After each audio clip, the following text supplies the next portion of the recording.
بہتر اور حق فیصلہ جو اللہ فرماتا ہے بہتر ہے۔ اس کے علاوہ بہت سارے لوگ کبھی کبھی کہنے لگتے ہیں کہ بغیر موسم کے بارش ہو رہی ہے، جب ضرورت تھی تب نہیں ہوئی بارش، اب ضرورت نہیں ہے صاحب بارش ہو رہی ہے۔ بہت سارے لوگ کہنے لگتے ہیں یہ بات، تو یہ تو رب کی حکمتیں ہیں۔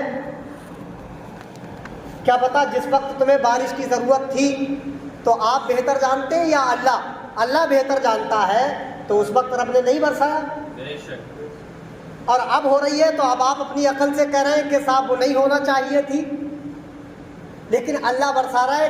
اللہ بہتر جاننے والا ہے تو اللہ اس لیے برسا رہا، کیا جانے اس کی کیا حکمت ہے نہیں ہے؟ تو اللہ کی حکمتیں ہیں، اللہ کا ہر حکم ہے تو ہمیں آپ کو اس کو ماننا ہے۔ بس اس کے آگے یہی کہیے کہ رب جیسا چاہتا ہے وہ کرتا ہے، جیسا ہوگا ویسا کرے گا۔ اور نقصانات وغیرہ ہو رہے ہیں تو آپ کہیے اللہ نے پیدا کیا ہے، اللہ ہی فائدہ دینے والا ہے، اللہ ہی نقصان پہنچانے والا ہے۔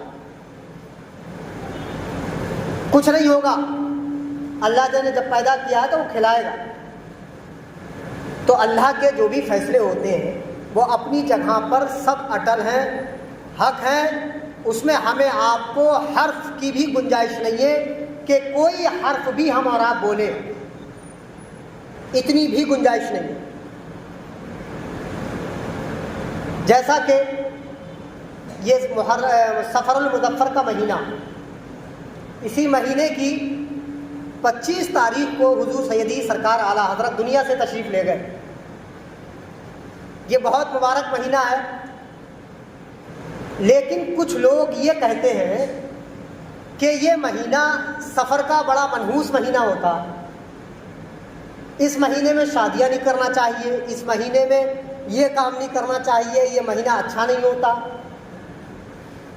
تو آپ کے کہنے سے یا ہمارے کہنے سے کچھ نہیں ہوتا، یہ مہینہ تو اتنا مبارک مہینہ ہے۔ اسی مبارک مہینے کی 1 تاریخ میں حضرت سیدنا علی رضی اللہ تعالیٰ عنہ نے جو فاتح خیبر بنے تھے، خیبر کے قلعے کو فتح کیا تھا، اسی مہینے میں کیا تھا، ہے نہیں ہے؟ اس کے علاوہ حضرت خالد بن ولید کا بھی ایک واقعہ اسی مہینے میں پیش آیا۔ تو اتنی مبارک وقت اس مہینے میں ہوئے، آپ ہم جنہیں کہاں سے سن لیتے ہیں کہ وہ یہ مہینے میں وہ نہیں ہونا چاہیے، یہ مہینے میں وہ نہیں ہونا چاہیے۔ یہ سب غلط باتیں ہیں، ان پہ دھیان مت دو، بلکہ اللہ رب العزت کے بنائے ہوئے سارے دن بھی اچھے ہیں، سارے مہینے بھی اچھے ہیں۔ اگر غلط ہوتا، منحوس ہوتے بھی تو اللہ کیوں بناتا؟ بھائی آپ خود بھی اپنی عقل پہ زور دیں، اگر یہ منحوس ہوتے یا غلط ہوتے تو پھر اللہ رب العزت کیوں بناتا ان دنوں یہ مہینوں کو؟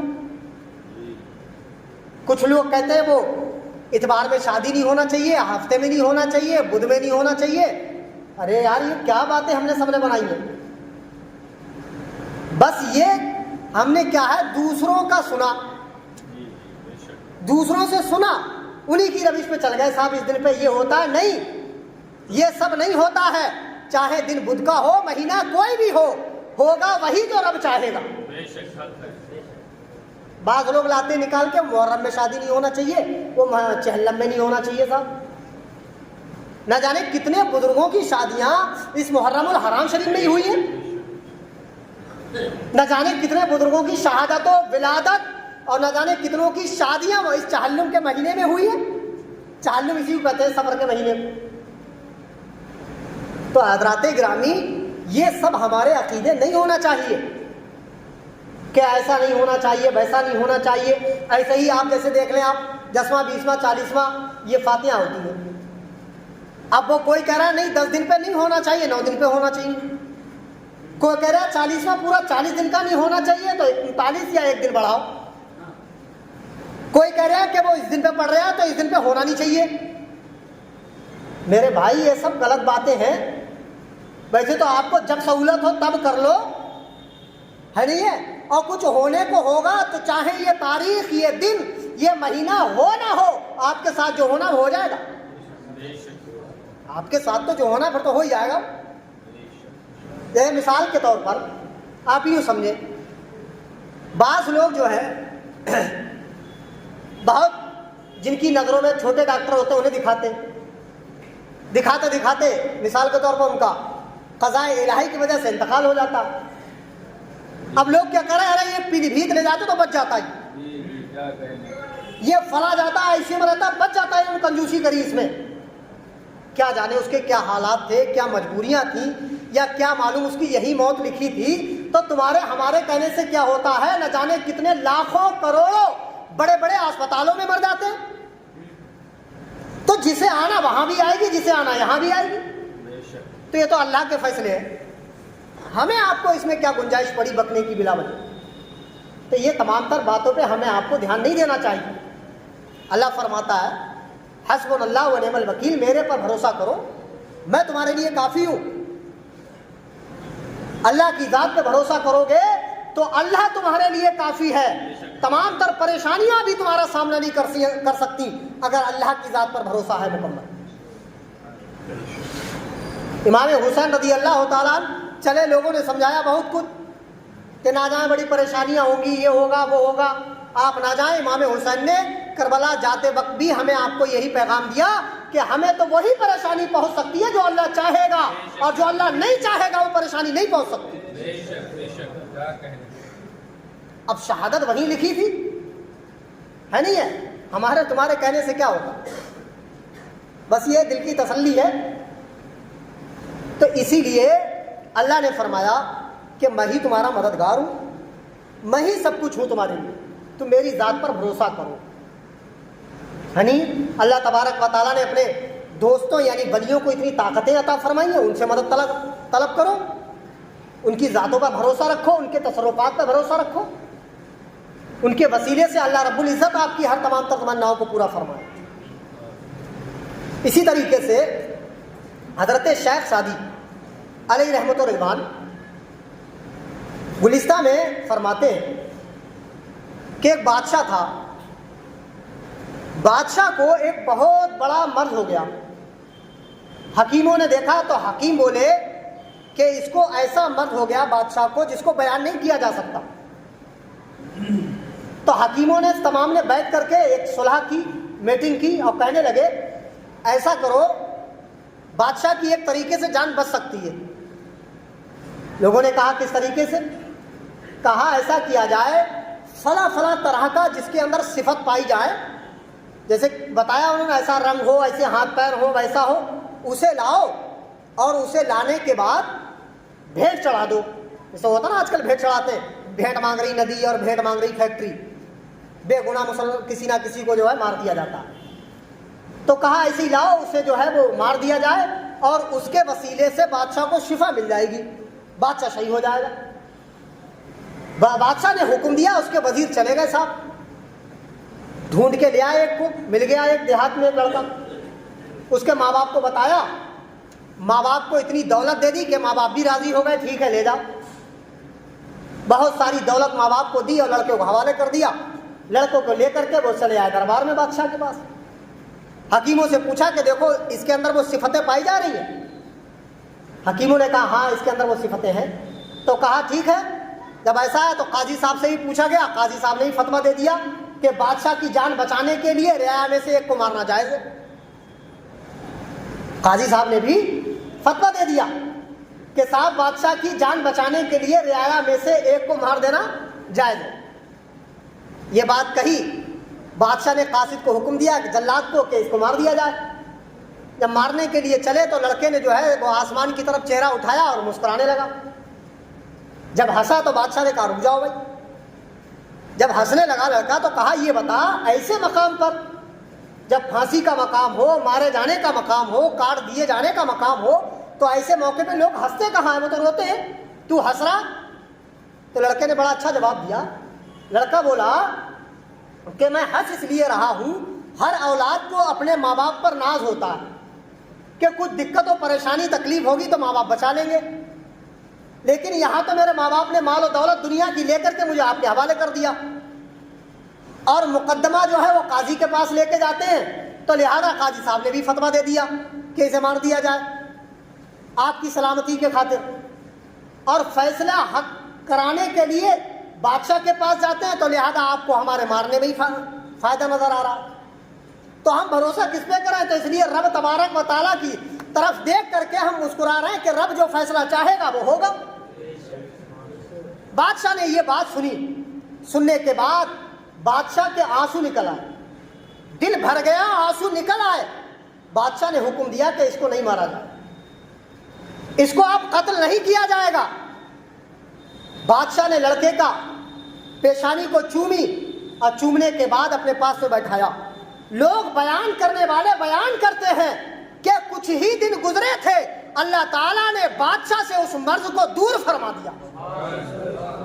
کچھ دن گزرے بادشاہ خود صحیح ہو گیا۔ اب آپ دیکھیں، بادشاہ کو خوش کرنے کے لیے قاضی صاحب نے بھی فتویٰ دے دیا صاحب، اور صاحب سب راضی ہو گئے کہ ہاں، لیکن لڑکے نے اپنے رب سے امید کو ختم نہیں کیا، اپنے رب سے امید لگائے رہا، اور جب اس نے امید لگائی تو اللہ تبارک و تعالیٰ نے اس لڑکے کو بھی بچا لیا، اور اس کے صدقے میں اللہ تعالیٰ نے بادشاہ کو بھی شفا عطا فرما دی۔ تو کسی کو خوش کرنے کے لیے کوئی کام نہیں، یہاں تھا ہی کیا، قاضی صاحب نے بھی بادشاہ کو خوش کرنے کے لیے کام کیا تھا کہ بادشاہ راضی ہو جائیں گے ہم سے، مال و دولت مل جائے گی ہمیں۔ تو کہنے کا مقصد میرا یہی ہے، معاملات و حالات جو بھی ہوں وہ اپنے رب کے سپرد کر دو، اور رب جو چاہے گا وہ ہوگا۔ تو میں یقین سے یہ کہتا ہوں، ہر بندے کے بارے میں وہی فیصلہ ہوگا جو بہتر ہوگا، وہی ہوگا جو حق ہوگا۔ اور آج کل فیصلے کی بات چھوڑو، آپ فیصلے میں بھی ایسی جا رہا ہے جیسے قاضی صاحب نے فتویٰ دے دیا کہ ٹھیک ہے کر دو ان کا قتل۔ آج کل فیصلے میں بھی ایسی جا رہا ہے جو خود اپنے بچے، بیویوں، اپنے بھائیوں کے ساتھ حق فیصلہ نہیں کر سکتا، وہ دوسروں کا فیصلہ کرنے جا رہا ہے۔ وہ دوسروں کے فیصلے میں بیٹھے ہیں۔ ذرا عقل پہ زور دو، اپنی سوچو کہ جو اپنے گھر میں انصاف نہیں کر سکتا تمہارے ساتھ کیا انصاف کرے گا۔ اور آج کل لوگوں کو سب سے اچھے وہی لگ رہے ہیں۔ سوچو، عقل پہ زور دو، اور سب سے بڑی بات یہ، جو اللہ رسول کے احکام پہ عمل کر کے فیصلہ نہ کر پاتا ہو وہ تمہارے کیا فیصلے کرے گا۔ اللہ نے حکم دیا نماز کا ایک ٹائم کی نہیں پڑھ رہا، اللہ نے حکم دیا اچھے کاموں کا وہ نہیں کر رہا، فیصلوں میں دوسروں کو جا رہا ہے، تو وہ بھی کیا کریں گے؟ وہ تمہیں خوش کریں گے، وہ اللہ کو خوش کرنے کے لیے کہاں فیصلہ کریں گے؟ ہے نہیں ہے؟ تو وہ ہو کوئی، چاہے عالم صاحب ہو، چاہے حافظ صاحب ہو، چاہے امام صاحب ہو یا غیر امام ہو، یا بستی محلی کے کوئی بھی ہو، جو عوام اور جو اہل سربت کو خوش کرنے کے لیے فیصلے کرتے ہیں، کل میدان محشر میں ان کی ایسی پکڑ ہوگی اور وہ ان کے سامنے ایسا شرمندہ ہوں گے کہ کل میدان محشر میں منہ دکھانے کے لائق نہیں رہیں گے۔ آج کل بھاری بھرکم دیکھ کر کے، مضبوطی دیکھ کر کے، گھر بار دیکھ کر کے فیصلہ مت کرو، چاہے سامنے والا کوئی ہو، اگر آپ کا بھائی ہی کیوں نہ ہو، جو حق فیصلہ ہو وہی ہونا چاہیے۔ نہیں ورنہ کل میدان محشر بڑی سخت پکڑ ہوتی ہے ایسے فیصلے والوں کی۔ جیسے قاضی اور جو علماء بھی بادشاہوں کی بارگاہ میں رہتے تھے، وہی بادشاہ کی بارگاہوں میں علماء اور قاضی سر بلند کر کے جیے ہیں، جنہوں نے بادشاہ، وزیروں اور عوام کی پرواہ کیے بغیر جو فیصلہ حق تھا وہی دیا، وہی بادشاہوں کی بارگاہ میں عزت کے ساتھ رہے ہیں۔ اور جنہوں نے بادشاہوں کو راضی کیا، جنہوں نے رعایا کو راضی کیا، جنہوں نے اہل سربت کو راضی کیا، وہ دنیا میں بھی بے عزت ہو کے گئے ہیں اور جائیں گے، اور کل میدان محشر میں بھی ان کا حشر بہت برا ہوگا۔ تو اس لیے رب جو فیصلہ کرے وہ ہمارے حق میں بہتر فیصلہ ہے کہ نہیں؟ اسی طرح شیخ شادی نے اس کے بعد میں ایک اور حکایت نقل فرمائی۔ جیسے بادشاہ تھا، بادشاہ نے ایک کو جو ہے اپنا نائب بنا لیا۔ کیا بنایا؟ اپنا نائب بنا لیا صاحب۔ اور وہ کیا کام کرتا تھا معلوم ہے؟ وہ رعایا کے ہی لوٹ کھسوٹ کر کے بادشاہ کا خزانہ جمع کرتا تھا۔ مطلب اور بادشاہ کو دینا چاہیے، بادشاہ کو دینا چاہیے، رعایا میں خوب خرچ کرنا چاہیے، جو مجبوریاں پریشانیاں ان کی دور ہونا چاہیے۔ لیکن ہوا کیا صاحب، وہ وزیر بادشاہ کو کچھ پتہ ہی نہیں۔ وزیر جو تھے وہ رعایا کا مال لوٹ کر کے بادشاہ کا خزانہ بڑھتے تھے۔ ایک اللہ والے ملے, انہوں نے کہا یہ کیا تو کر رہا؟ کہا اس لیے کر رہا ہوں تاکہ بادشاہ کا خزانہ ختم نہ ہو جائے, بادشاہ کے خزانے میں کمی نہ آ جائے. تو اللہ والوں نے کہا یہ غلط کر رہے ہو, لہذا وہ اس سے بادشاہ خوش ہو ہی نہیں سکتا کہ تم اللہ کو ناراض کر کے اور بادشاہ کو راضی کر رہے ہو. بھائی اللہ اس میں ناراض ہوگا کہ تم مخلوق سے چھین رہے ہو, رعایا سے چھین رہے ہو اور بادشاہ کو دے رہے. یہ بات کہی اور اللہ والوں کو نے جھڑک دیا, وہ چلے گئے صاحب.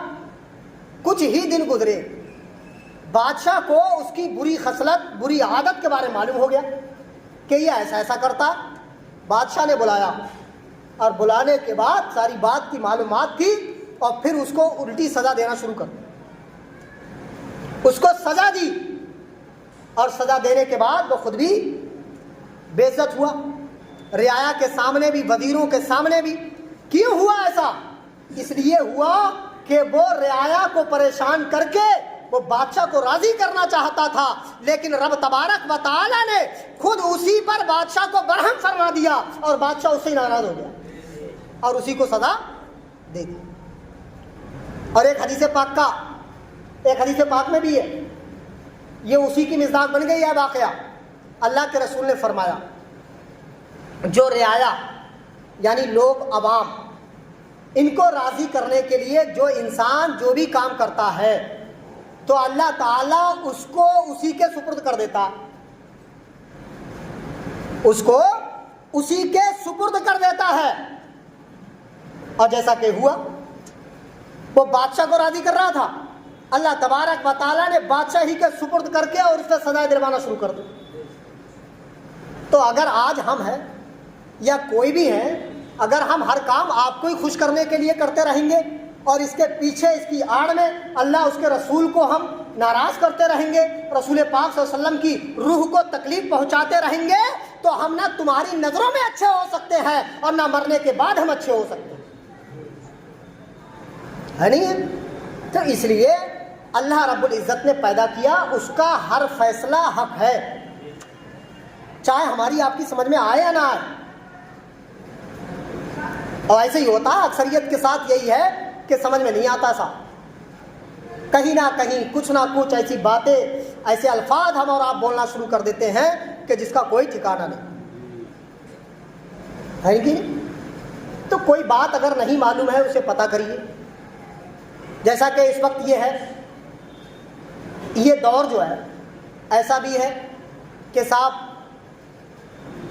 کسی کوئی انسان صحیح ہے, ٹھیک ٹھاک ہے, تو انہیں خوش کرنے کے لیے انسان ان کے پاس بیٹھ کر کے دوسروں کے عیب بیان کرے گا, اور سننے والے بھی صاحب خوب خوش ہوتے ہیں. وہ اسی لیے تو کر رہا ہے کہ ان کی ان سے کچھ نہ کچھ چل رہی کھٹ پٹ, تو اس کی برائی ان کے سامنے کرو بیٹھ کے, تاکہ جو ہم سے خوش ہو جائیں, ہم سے راضی ہو خوب, ہے کہ نہیں. لیکن ایک دن یہ آتا ہے کہ دونوں کی نظروں میں وہ اچھا نہیں انسان ہوتا, جب کھلتا ہے تو دونوں کی نظروں سے بہت دور جاتا ہے. اور اکثر یہی ہے نا, بلکہ حکمت یہ ہے کہ اگر جن دونوں کے درمیان میں کچھ اختلافات ہیں, کچھ تھوڑی معمولی سی کچھ چل بھی رہی ہے, تو اسے بڑھاوا نہ دے کر کے آپ اگر دوسرے کے پاس یا اس کے پاس آ کر کے بیٹھ رہے ہیں تو اچھائیاں بیان کرو نا, تاکہ دونوں ایک دوسرے سے راضی ہو کر کے ایک ہو جائیں, ہے نہیں. وہ اگر کوشش کر رہے ہیں اس کی برائی کرنے کی, تو آپ کہہ رہے ہیں نہیں آپ ایسے کہہ رہے ہیں, وہ تو آپ کی بڑی تعریف کر رہے تھے اس دن, وہ تو آپ کے بارے میں ایسا سوچ رہے تھے, ہے نہیں. تو نہیں, چنگاری کو بجھانے کی کوشش کرو, اسے ہوا دے کر کے آگ لگانے کی کوشش مت کرو. کبھی کبھی ایسا ہوتا ہے آگ لگانے کی کوشش دوسرے گھر میں کی جاتی ہے تو خود اپنے گھر میں آگ لگ جاتی ہے. پھر کہتے ہو ارے یار یہ کیا ہو گیا, لگ رہا کسی نے کرا دیا, کسی نے ایسا کر دیا ویسا کر دیا. پھر سوچتا رہے یہ بدلہ اس کا ہے کہ تو نے کوشش کی تھی کہ فلاں کا گھر چلے, لیکن اللہ تبارک و تعالیٰ نے تیرے گھر میں ہی آگ لگا دی. تو ان تمام تر باتوں پہ دھیان دو, سوچا کرو ذرا بیٹھ کر کے. آج ہمارا معاشرہ اس طریقے سے آنکھ میں جل رہا کہ بھائی بھائی کو دیکھنے کو تیار نہیں, وہ اس کی ترقی کو دیکھنے کو تیار نہیں, وہ اس کی ترقی کو دیکھنے کو تیار نہیں, اور تھوڑا وہ پریشان ہو جائے تو تو بڑی خوشی صاحب اور ہو پریشان. ارے یہ سبق حاصل کرو اوروں سے کہ جب تمہارے معاشرے میں جب کوئی پریشان ہو تو اس کو اٹھانے کی کوشش کرو, اور جو کوئی بڑھ جائے تو اسے اور بڑھانے کی کوشش کرو. اللہ تعالیٰ تمہیں بھی بڑھائے گا, اسے بھی بڑھائے گا.